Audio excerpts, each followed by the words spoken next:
Ok, bonjour. Donc, avant de commencer, je vais dire encore une fois merci aux organisateurs de l'équipe et à Clanic pour nous avoir accueillis. Donc, moi, c'est Céline Mekana et aujourd'hui, je vais faire une présentation sur l'apprentissage par renforcement et ses applications. Et notamment, je vais parler à la fin sur comment j'ai utilisé comme un outil pendant ma thèse pour optimiser les problèmes de navigation.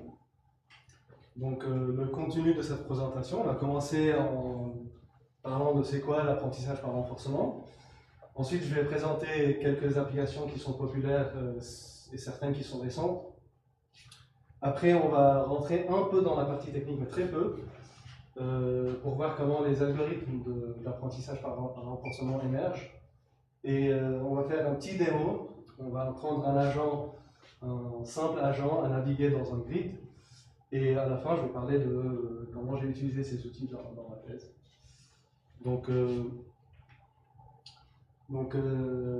La majorité sont bien familiers dans deux branches de machine learning. Donc il y a la partie supervisée et la partie non supervisée.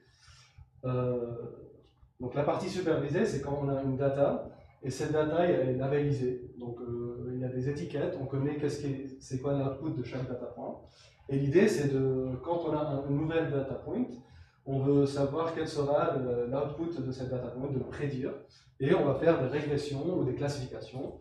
Donc un exemple, par exemple, de ce genre d'analyse, ça sera, disons, on a d'informations d'un individu. Donc je ne sais pas s'il est fumeur, il fait du sport, tout ce genre de trucs. Et puis après, on veut essayer de prédire quel sera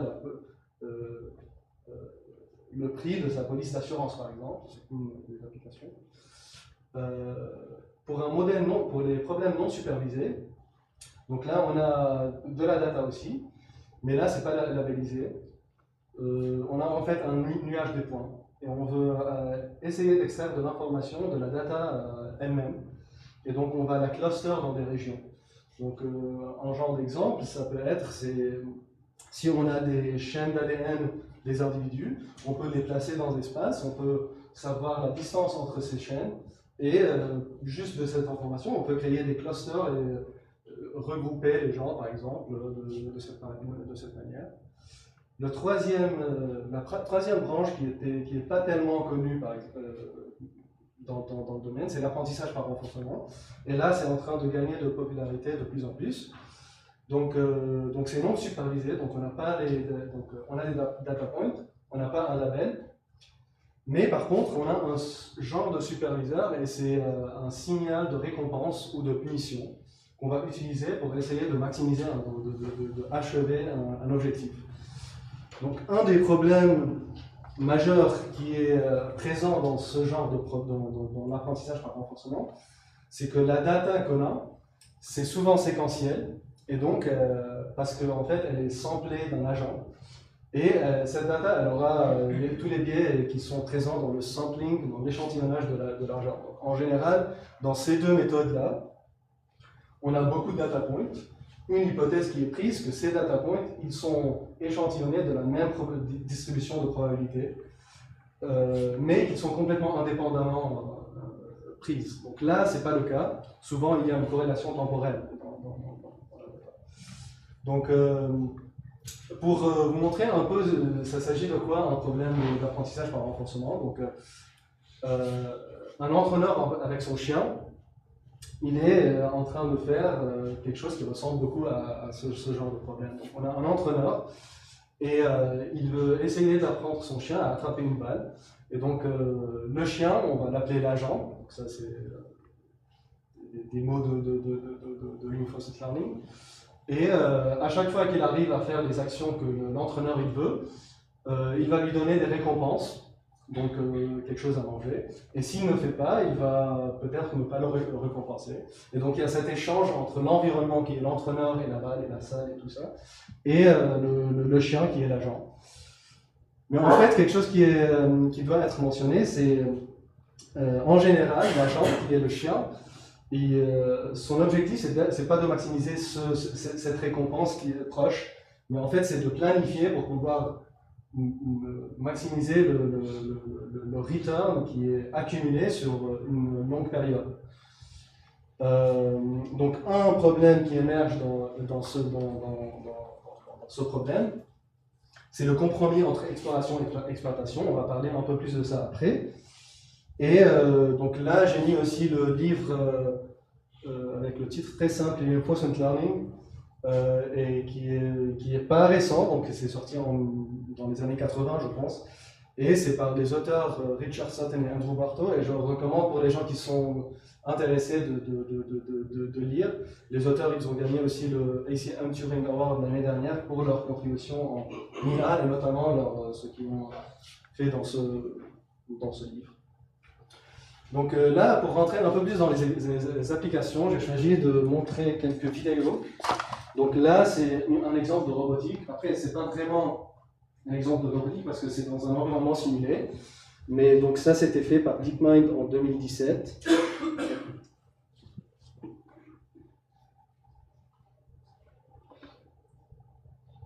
Ah, j'ai pas d'internet là. Juste une seconde.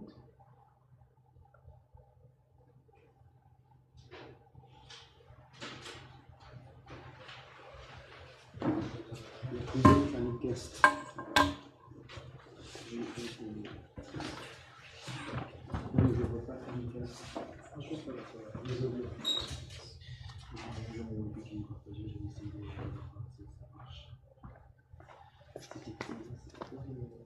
Je peux faire la partage. J'ai déjà partagé.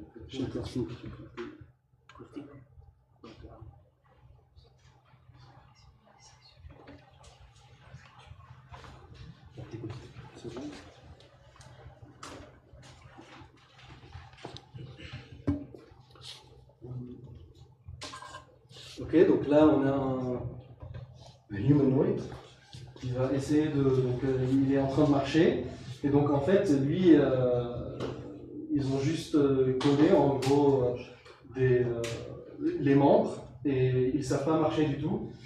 Le seul objectif qu'il a, c'est d'aller d'un point A à un point B de la manière la plus efficace et plus rapide possible. Il va apprendre au fur et à mesure d'utiliser ses membres de manière optimale. Là, il y a des quadrupèdes qui arrivent à sauter sur les obstacles. Et tout ça, c'est appris complètement de zéro, de scratch. Et vous pouvez voir, à un moment là, il va faire n'importe quoi avec les bras, parce que en fait, ils ne sont pas trop utilisés dans ce truc. Ça, c'est un des exemples.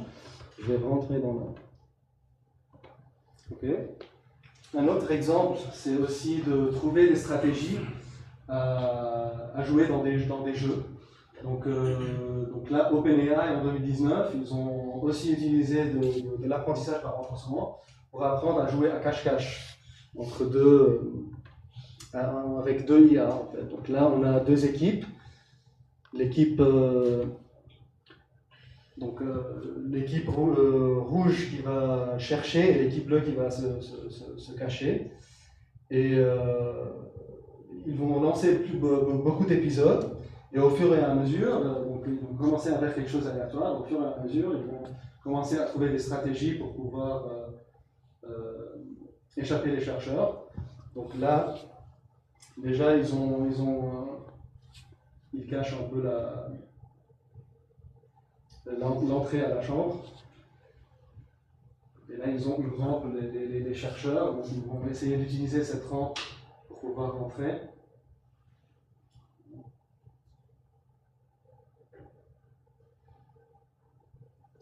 Je vous laisse voir un peu.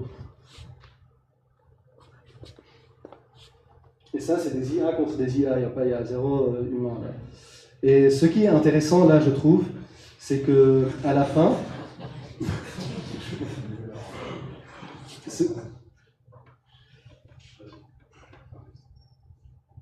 donc là, à un moment, ça peut-être. Ouais. Donc là, les chercheurs pensaient que ça, ce serait la stratégie finale. Donc ils ont changé un peu des trucs, et que donc on a donc là le cacheur bleu, il va se faire ce genre d'abri, et il va se cacher dedans, et il va bloquer les deux. Et là, ce sera la stratégie finale parce qu'il va aussi bloquer la rampe. Mais en fait, les chercheurs, ils trouvent une manière de bugger complètement si une data est générée, ils vont passer au delà de la truc et la pousser en même temps et rentrer. C'est assez intéressant.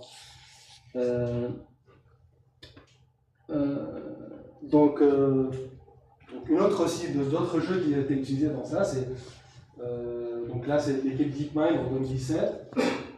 Donc là ils ont entraîné un agent et ça s'appelle AlphaZero parce qu'il y a zéro data qui vient des humains en fait. Ils ont juste information des lois, des règles du jeu. Ils vont au fur et à mesure apprendre à jouer les jeux. Et donc ils ont fait un IA qui joue à chess, shogi et go. Et à l'époque, il était mieux que tous les IA qui jouent ce jeu et qui sont beaucoup mieux que les champions du monde dans ce type de jeu. Donc aussi, j'ai choisi de mettre l'importance de l'apprentissage par renforcement dans les LLM, parce que maintenant c'est un grand sujet, les LLM, et ils sont très populaires. Donc pour en discuter de ça, je vais parler vite fait de l'histoire de ces LLM. Donc ils ont commencé à être très populaires après l'invention de l'architecture de Transformer. Et donc ça, c'est une architecture de réseau de neurones avec attention. Et les gens l'ont utilisée pour analyser du texte. Et parce qu'ils peuvent donner beaucoup de data, ils peuvent digérer vraiment une immense quantité de data. Et donc, les premiers modèles qui sont sortis, on les appelle des base models. Et les base models sont en gros des modèles qui vont juste compléter du texte. On va leur donner une phrase et eux, ils vont trouver une manière de finir cette phrase, de compléter cette phrase de la manière la plus naturelle possible. Et la manière la plus naturelle, c'est en voyant ce qu'ils ont vu comme data pendant l'entraînement. Et donc après, il y a eu les Instruct ou Chat Models. Donc ça, ils sont basés sur les base models, mais ils étaient fine-tuned ou adaptés pour faire des conversations.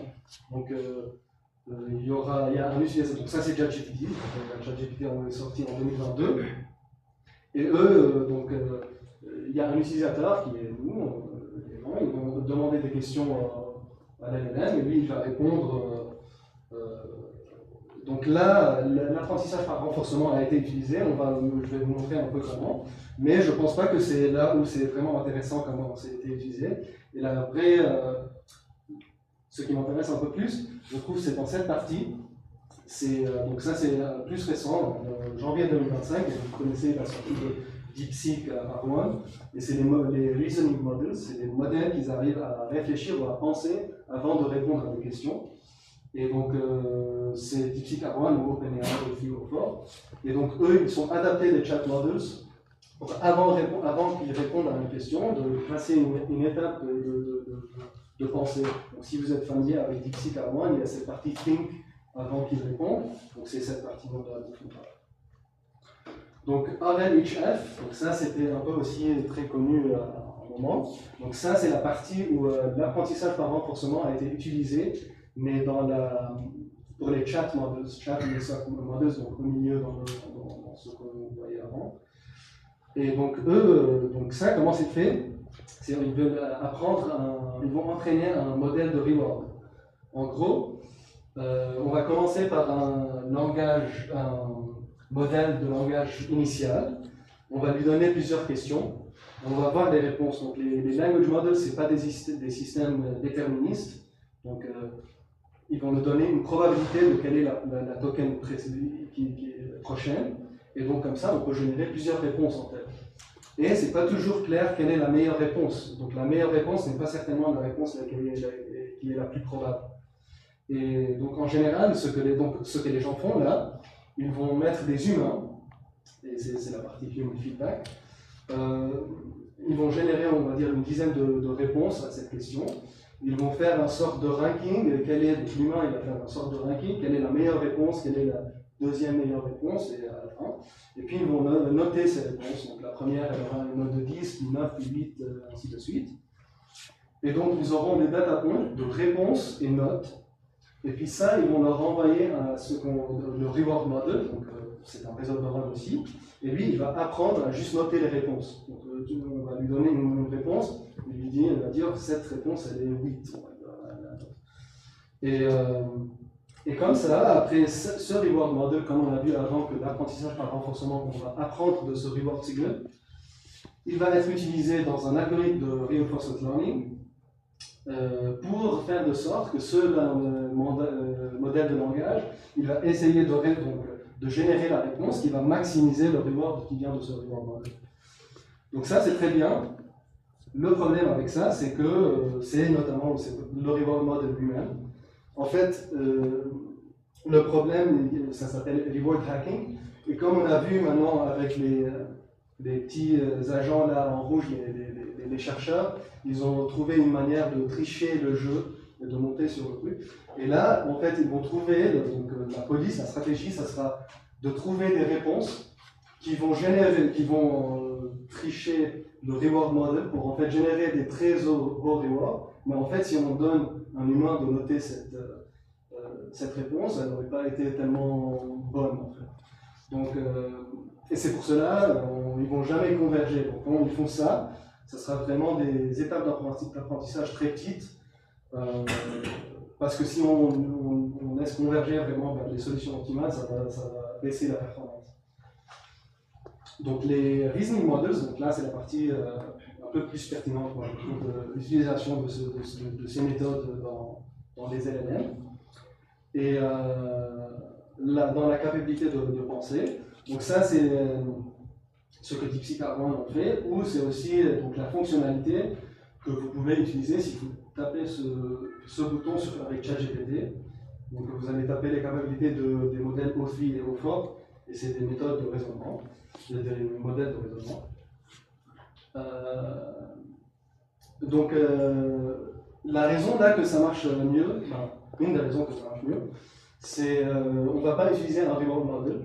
En fait, on va entraîner sur des problèmes dont le résultat il est objectif. On peut objectivement voir si c'est vrai ou si c'est correct ou pas. Et c'est très facile aussi à vérifier. C'est pour cela qu'on va utiliser ce genre de benchmarks. Donc là, il y a des benchmarks qui sont très grands dans ce type de problème. Et donc en général, ils sont divisés en deux types de problèmes. Ou bien des problèmes de maths, d'Olympiade, de trigonométrie, de géométrie, des trucs comme ça.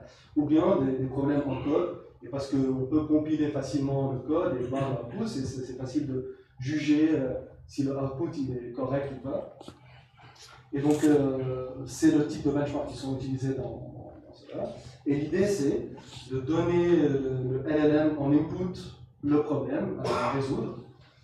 Et puis, on va obliger le LLM, avant de répondre à la question, on va l'obliger à juste générer un nombre fixe de tokens. Par exemple, on va dire, tu vas répondre à cette question. Avant de répondre, tu es obligé de me générer 1000 tokens. Et on va appeler cette 1000 tokens, après on va dire la chaîne de pensée. C'est outil chain of thought en anglais. Et après, s'il répond bien à la question, on va donner un reward positif. Et s'il répond mal, on va donner un reward négatif. Et on va donner ça à un algorithme de reinforcement learning pour apprendre. Et l'idée derrière, c'est que vu qu'on a obligé le modèle de générer cette chaîne de pensée et qu'on va reward que les réponses correctes, lui, au fur et à mesure, il va apprendre à utiliser ces 1000 tokens pour créer une chaîne de pensée. Donc c'est un peu l'équivalent de quelqu'un qui est en train d'essayer de résoudre un problème, en train d'écrire ses pensées sur un papier pour pouvoir lui aider après à faire des étapes. Donc vous allez vraiment voir, donc je vais commencer par faire ça, et puis je vais faire ça. Il va faire des étapes de suite logique pour pouvoir résoudre le problème. Et donc ils ont montré que ça marche très bien aussi avec ce genre de problème. Donc voilà, ça c'était pour les applications. Maintenant, je vais vous parler un peu de l'apprentissage par renforcement lui-même, parce qu'on a parlé un peu général, je vais un peu rentrer dedans, mais quand même ne pas... Donc il y aura quelques équations dans ces slides qui viennent, mais c'est vraiment pas important de focaliser sur les équations, c'est plutôt juste d'apprendre, de savoir c'est quoi la logique derrière. Donc déjà, pour se familiariser un peu plus, donc dans l'apprentissage par renforcement, on a un agent. Donc l'agent, c'est celui qui va prendre la décision, et les décisions, on les appelle les actions. Et il y a un environnement, l'environnement il va recevoir cette action, l'action elle-même, elle va changer l'environnement d'une manière ou d'une autre. Et puis, le nouveau état de l'environnement, il va ensuite être envoyé à l'agent pour que l'agent puisse faire une nouvelle action. Donc là, quand j'utilise agent, ce n'est pas exactement la même définition d'agent que j'utilise avec les agents d'IA. Donc là, c'est vraiment un agent de reinforcement learning. Et avec les nouvelles états, il va donner le signal de reward, de récompense et de punition dont on parlait avant. Donc, le genre de problème que le reinforcement learning essaye de résoudre mathématiquement, on les appelle les Markov Decision Processes. Et donc, ces processus sont en fait exactement ce qu'on avait dit avant. Donc, on se trouve dans un état S, on doit faire une action. Quand on fait cette action, on va se retrouver dans un nouvel état Spring et il y aura une récompense de reward. Ce que Markov veut dire, donc ce mot veut dire, c'est que quand je suis dans un état S, donc disons là, pour agir d'une manière optimale dans cet état, je n'ai pas besoin d'avoir de la mémoire. Donc, je n'ai pas besoin de savoir quel était l'état avant, S-1 ou quelque chose comme ça, pour pouvoir agir de manière optimale dans ce type de problème. Et là, je voulais dire que, ok, on a on va l'appeler P, et ça c'est un modèle, donc c'est une matrice. Et en gros, dans cette P, il y a toutes les définitions, les règles et les lois du jeu. Donc L, si on connaît P, on connaît toutes les règles du jeu on appelle ça le modèle qu'on est en train de résoudre. Des définitions. Donc on a le return, c'est le truc qu'on veut maximiser. Donc c'est la différence entre le récompense et le return. C'est que le return, c'est la somme cumulée des récompenses, de reward. Et c'est vraiment ce qu'on veut maximiser. La policy, c'est la stratégie qu'on joue. Et les value functions, c'est en gros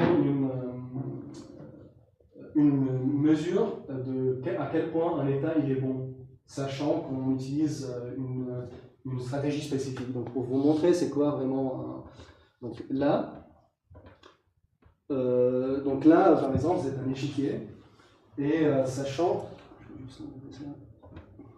donc là il y a un état S de cet échiquier et cette barre là ça n'a rien à voir avec les joueurs et c'est en fait évalué par une IA cette barre et il y a une stratégie derrière. Donc, il y a la stratégie de l'IA qui va analyser cette barre. Et là, ce que la barre elle est en train de nous dire, donc dans cet état, il n'y a vraiment pas d'avantage pour un ou pour l'autre. Donc la value function, elle est équiprobable entre les deux. Et là, par exemple, un des joueurs va faire une faute. Et vous allez donc là, la barre va changer, ça sera beaucoup plus favorable pour le blanc. Et cela veut dire que pour la stratégie de l'IA, qui joue beaucoup mieux que tous les joueurs, sachant cet état-là de l'échiquier, le joueur blanc, il a un grand avantage. Et c'est ça vraiment la value function dont on parle avant, mais c'est général pour n'importe quel problème. Ok, donc là, donc là, elles ne sont pas importantes du tout les équations, mais ce que je veux dire, c'est qu'en sachant toutes ces définitions, on peut résoudre en fait ce problème, mais on a besoin d'avoir le modèle là dont on parlait avant. Okay, et la manière qu'on fait, c'est itérativement. On va commencer en initialisant une stratégie quelconque. On va évaluer tous ces value functions et action value functions. Puis après, on va lancer une étape d'amélioration de stratégie. Et puis, on va repasser à l'étape de l'évaluation de policy. Puis, on améliore la stratégie. Puis, on repasse à l'évaluation de cette stratégie au fur et à mesure pour converger à un moment. Donc, en fait, tout ce que j'ai présenté jusqu'à maintenant, c'est en fait jamais utilisé. Et la raison, c'est que cette variable-là, P, elle est presque jamais accessible à nous. Ou elle est hyper compliquée à vraiment l'avoir de manière analytique. Donc en fait, ce qu'on fait généralement, on va utiliser des méthodes de sampling. Donc en gros, on va jouer dans l'environnement, on va commencer en jouant n'importe quoi, et on va essayer d'utiliser ce qu'on avait joué pour pouvoir extraire de l'information et améliorer au fur et à mesure notre stratégie. Et ça, c'est les sampling algorithms, et ça, c'est vraiment les algorithmes de l'apprentissage par renforcement. Donc c'est là où on a le compromis entre exploration et exploitation. Et la raison derrière, c'est qu'en gros, on veut, pour évaluer une stratégie, il faut la jouer. Il faut jouer cette stratégie pour pouvoir savoir si elle est bonne. Mais aussi, pour jouer la meilleure stratégie, il faut essayer d'explorer d'autres stratégies. Donc il y a toujours ce compromis entre les deux. Donc je veux vraiment jouer la meilleure stratégie ou la trouver pour l'évaluer. Et aussi, je dois essayer de chercher d'autres stratégies parce que peut-être j'ai raté ce qui est optimal. Et donc chaque algorithme aura une manière pour gérer ce compromis entre l'exploration et l'exploitation. Donc les algorithmes d'apprentissage par renforcement, ils sont séparés sur deux grandes branches. Les value-based methods, comme Q-learning, SARSA et GPU networks, et eux, ils vont évaluer ces value functions directement. Et de l'autre côté, on a les policy-based methods, comme Reinforce, qui vont paramétriser directement la stratégie elle-même. Donc on va écrire une fonction pour la stratégie dans laquelle il y a des paramètres variés. On va essayer d'optimiser ces paramètres. Et les méthodes acteurs critiques, qui sont les méthodes les plus populaires maintenant, donc tout ce que j'avais montré avant, en fait, c'était entraîné par des méthodes acteurs critiques. C'est un peu la combinaison entre les deux. Donc ils vont paramétriser les value functions et la policy ensemble. Donc là, je vais passer pour faire un petit démo pour vous montrer comment on va entraîner un petit agent très très simple pour résoudre un problème.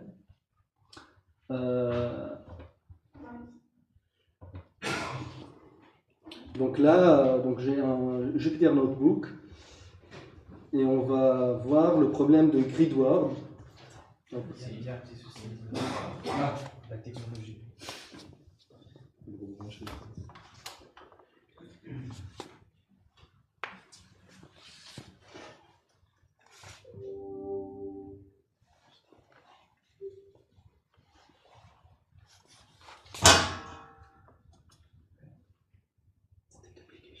Non, c'est pas ça. Non, c'est ce qui me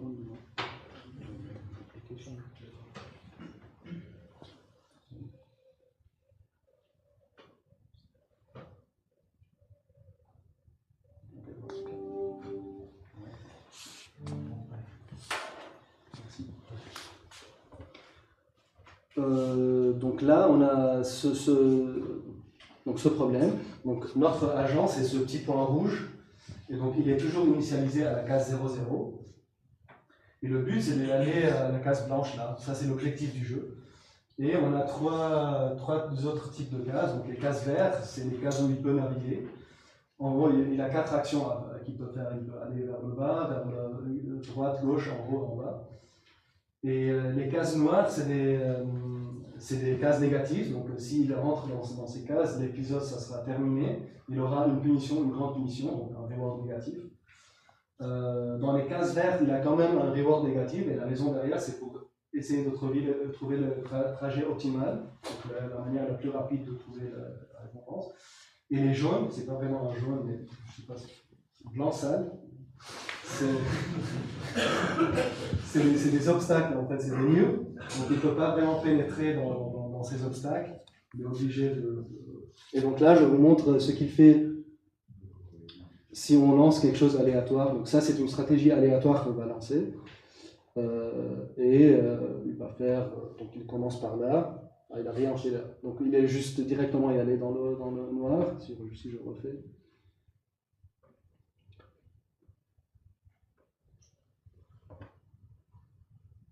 Là, il essaie quelque chose un peu plus, mais ok. Donc là, il fait quelque chose d'aléatoire. Et là, on va faire ces deux étapes d'apprentissage et puis amélioration de la policy et ainsi de suite. Et donc,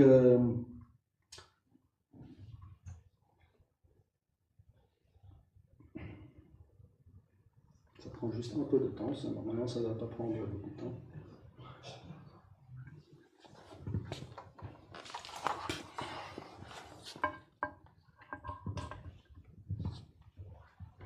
Ok, et là, vous pouvez voir, donc ça c'est l'évolution de la value function. En gros, tout est négatif là, parce qu'avec une stratégie aléatoire, il ne va pas pouvoir. Donc ça, c'est la valeur de chaque état. sachant la stratégie qui est aléatoire, et tout est négatif parce qu'en gros, n'importe où tu vas commencer, tu vas presque toujours rater. Et là, si on fait des étapes, quelques étapes, donc c'est un simple problème, ça prend pas beaucoup de temps pour vraiment converger. Et avec le temps, donc là, on a fait quelques pas d'apprentissage, et vous pouvez voir, on a convergé même de la deuxième itération là, en faisant ces loops entre les deux. Et à la fin, il va trouver cette solution qui est... Bon, visuellement, c'est très simple de voir quelle est vraiment la solution. Et donc là, on a utilisé vraiment les équations dont on a parlé avant, où on a accès à ce P. Mais aussi, on peut faire la même chose en utilisant un algorithme de reinforcement learning en juste samplant, en échantillonnant l'environnement lui-même, en apprenant avec l'essai et l'erreur. Donc là, ce notebook, il fait exactement cela. Donc je vais juste vous montrer la dernière... Et il va apprendre exactement la même chose en utilisant un algorithme de RL.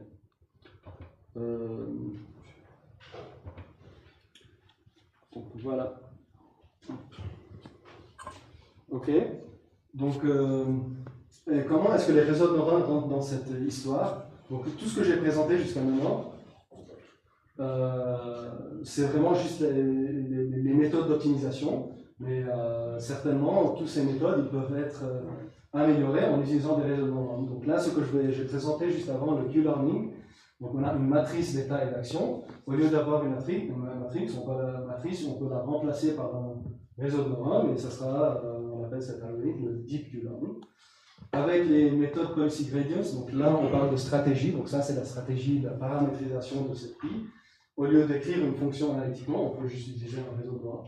Et la même chose avec les acteurs critiques. Avec le critique et l'acteur, on peut utiliser juste les réseaux de neurones. Donc maintenant je vais vous parler un peu de l'application, comment j'ai utilisé ces méthodes pendant ma thèse. Donc pour nous, notre projet il était inspiré par des copépodes. C'est des petits crustacés marins qui vivent dans tous les milieux marins en gros. Et ils sont planctoniques, donc ils sont majoritairement convectés par l'écoulement. Ils ont un peu de contrôle de la fonction motrice, mais pas tellement importante. Et en gros, ils peuvent mesurer leur environnement de deux manières différentes. Ils ont ces antennes, et sur ces antennes, ils ont des petites poils. Et avec des poils, ces poils, ils peuvent mesurer la force qui est entraînée par l'écoulement sur eux-mêmes, sur leur corps. Et en fait, ils ont un œil aussi qui est très primitif, et on pense qu'en fait, avec cet œil, ils peuvent l'utiliser juste pour se réorienter dans la direction de la surface. Et la raison que c'est la direction de la surface, parce que c'est le gradient de la lumière aussi, donc ils peuvent détecter un peu de la lumière avec. Et l'idée, c'était d'utiliser ces deux informations, et ils ont un petit cerveau aussi, et ils vont l'analyser, et puis comme output, ils vont donner une fonction motrice pour optimiser les problèmes de leur vie. Donc notamment pour nous, c'était des problèmes de navigation. Donc nous, on n'a pas travaillé sur les copépodes, c'était une inspiration des copépodes. On a modélisé des organismes, des points, avec la dynamique qui ressemble à ces organismes. Alors, on a essayé donc eux, ils arrivent à échapper les proies, échapper les prédateurs et trouver les proies en utilisant ces informations. Donc pour nous, donc on les modélise numériquement. On va initialiser un copépode, un modèle d'un copépode dans un écoulement de fond, aléatoirement. Et son objectif, c'est d'y aller le plus possible. Donc il a un temps fini de T0 à Tn, un temps fini. Et l'objectif, c'est d'y aller le plus possible, de maximiser son déplacement vertical, dans la direction z hat. Et ce qu'il peut contrôler à chaque instant T, instantanément, donc ça c'est une manière continue que c'est fait, c'est son orientation. Donc, il va essayer de s'orienter d'une manière pour aller le plus possible. Donc ce genre d'étude a été faite avant, mais avec de l'apprentissage par renforcement, mais les gens ont utilisé des méthodes de RL comme Q-learning qui sont basiques, et c'était plutôt pour des proof of concept et pas vraiment pour optimiser le problème. Donc nous, on a essayé de faire qu'est-ce que ça donne si on utilise des méthodes un peu plus récentes, comme des méthodes qui sont utilisées maintenant par ces grandes boîtes. Et et aussi, on a comparé avec des stratégies analytiques qui ont été développées dans le labo qui sont plus fortes, comme ça peut-être on peut avoir des comparaisons plus pertinentes.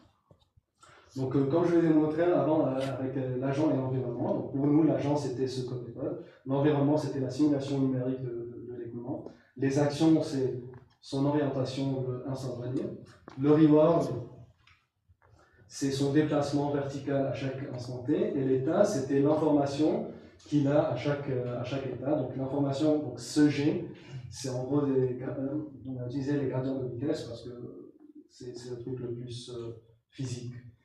Bon, donc ça c'est les algorithmes qu'on a utilisés. Donc on a essayé avec Q-Learning, avec A2C et PPO. Je ne vais pas vraiment rentrer dans les algorithmes, mais ces deux algorithmes ils rentrent dans la chaîne de acteurs critiques méthode qu'on a parlé avant. Et Q-Learning c'est une value-based methods. Et dans ce cas-là, on va vraiment discrétiser les états et les actions. Et là, on peut utiliser des états et des actions continues. Donc, comme on a parlé avant, il y aura des réseaux de neurones.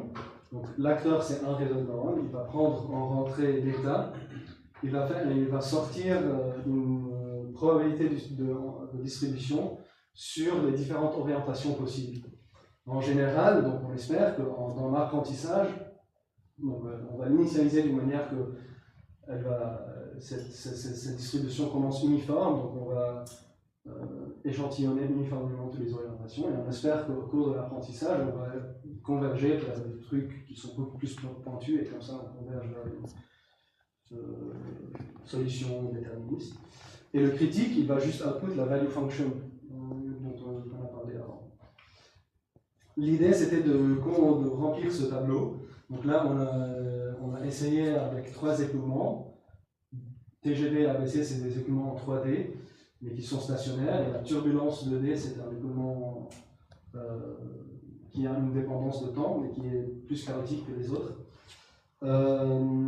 Et l'idée, c'était de comparer la performance des 3 algorithmes d'apprentissage, et puis avec 2 stratégies analytiques, dont la naïve, c'est juste la stratégie où on va aller directement dans la direction du Z.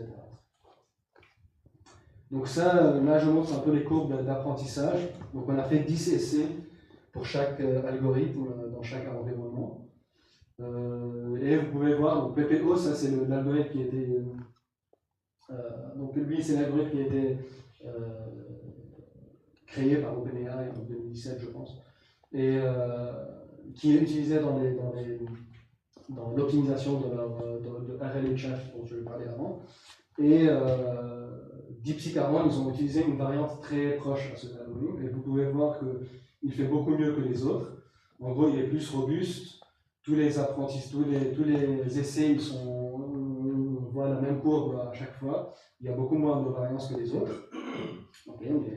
Et quant à la performance aussi, il y a une amélioration avec PPO. Donc dans ces 2 écoulements, il fait mieux que les autres algorithmes d'apprentissage. Et en turbulence, il fait mieux que les algos d'apprentissage, mais il fait aussi bien que le SERP. Et là, c'est parce qu'on pense que cette stratégie est optimale dans cet écoulement. Donc, on ne va pas rentrer dans les détails. Et juste pour vous montrer un peu à quoi ça ressemble, juste des trajectoires de ce genre de truc. Donc là, c'est dans un écoulement TGV. Ça, c'est la stratégie naïve où il est bloqué. En fait, l'agent ne peut pas sortir de ses vortex.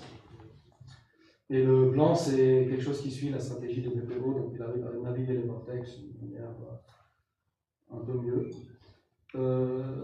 Là, dans ABC, donc aussi, donc là c'est la stratégie, c'est des trajectoires. Là, vous pouvez voir que toutes les trajectoires elles convergent vers une seule, et que cette trajectoire, en fait, la raison c'est que parce que là, dans cette petite zone, il y a des écoulements vers le haut préférentiel, donc ils en profitent de ça. Et là, en turbulence, aussi je vous montre une vidéo. Donc là aussi, c'est un agent naïf qui va essayer d'aller vers le haut. Et puis le blanc, c'est l'agent PPO. Vous allez voir, il va essayer de se propulser avec les vortex pour y aller vers le haut. Et donc dans le temps que le noir fait une seule boîte, le blanc il va faire plusieurs boîtes. Il va dépasser plusieurs fois. Et là-bas, c'est les trajectoires. Donc ça, c'était ma présentation. Merci beaucoup.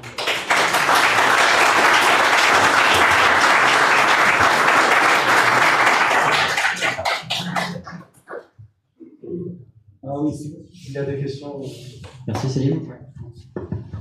Du coup, il y a des questions, on va vous réserver 2 voire 3 questions, pas plus.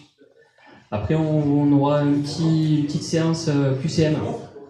Donc, on va vous faire gagner des lots. Donc, préparez-vous, si vous pouvez installer d'ailleurs l'application Kahoot sur votre téléphone. Non, c'est bon? Ouais, ok. Ouais.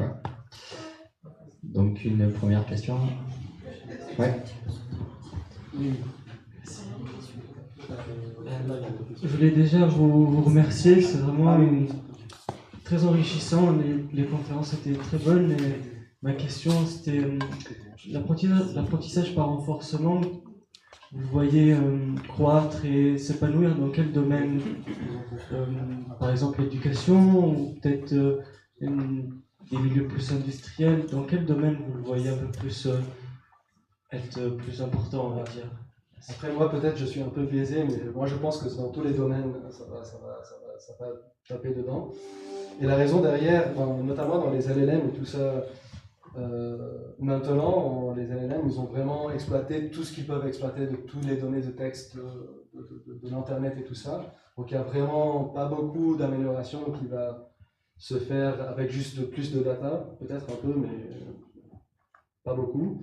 Et donc ce genre de méthode, vu qu'ils n'ont pas besoin de data pour apprendre, parce qu'ils vont générer leur même data en échantillonnant l'environnement, et ils vont apprendre beaucoup mieux.